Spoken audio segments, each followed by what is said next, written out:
Mga paps, nakapulot ako ng cellphone diyan sa may kalsada na yan.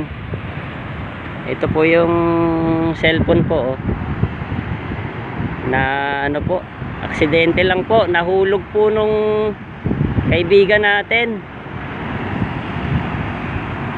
Pero makailang minuto po tumawag po siya at sinagot ko naman po siya, at ito po siya ngayon, ibibigay po natin.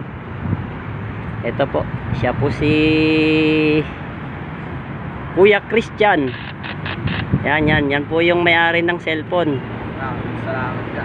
Ito po mga paps, napulot ko po ito at ibabalik po natin sa mismong may-ari po. Yan po, nandyan pa po yung kanyang litrato po ayan yan po yung litrato niya po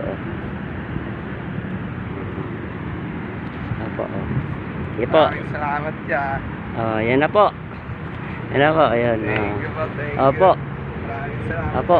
Mabuhay po kayo, para sa inyo po talaga yung cellphone na yan. Mabuhay po kayo. Salamat Sige po, ingat po, ingat.